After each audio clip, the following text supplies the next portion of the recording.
In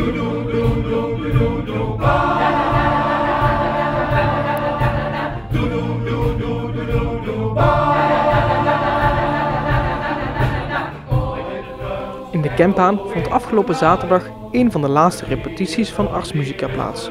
Vlak voor de uitvoering van de voorstelling Beestenboel op zaterdag 13 mei kon er nog aan de lengte van de noten en de momenten van ademhaling geschaafd worden. Ja, over 2 weken staan we s'avonds in de Schouwburg om 7:30 met een prachtig programma. Heel veel muziek, heel veel kinderen, heel veel volwassenen. En dan gaat Beestenboel los. Ja, Beestenboel refereert naar de verhalen van Beatrix Potter. En die kleine verhaaltjes, die korte verhaaltjes, die komen dus terug in de zang en in de dans en instrumentaal. Dus het wordt een hele productie zeg maar, van allerlei verschillende elementen.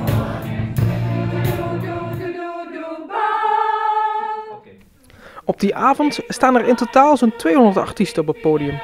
En hierbij ontstaat de uitdaging om de verschillende soorten muziek met elkaar te verbinden.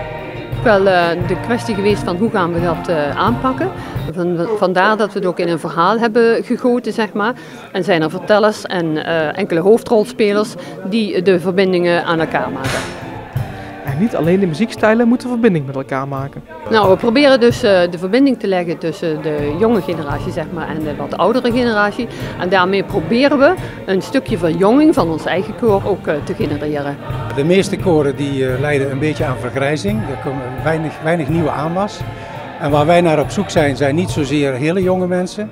Maar wij gokken er een beetje op dat we ook via deze productie ouders van kinderen die nu meedoen, dat die komen kijken en dat die ons zo interessant vinden dat ze na Beestenboel zeggen van nou, dat vind ik wel eens leuk om te gaan kijken. Ik ga eens een keer naar een repetitie toe en misschien neem ik de buurvrouw ook nog mee.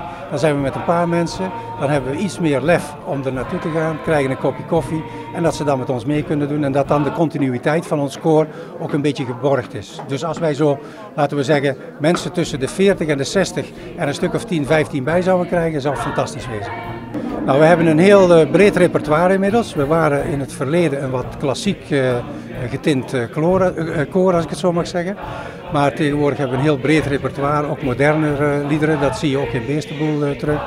En we proberen onze eigen identiteit goed te ontwikkelen.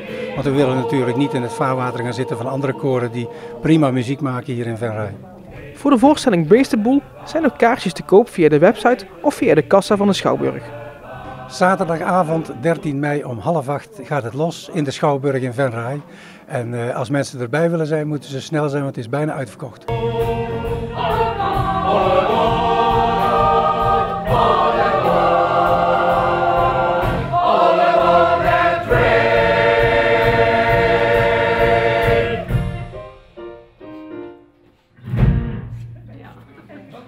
Kijk goed hè.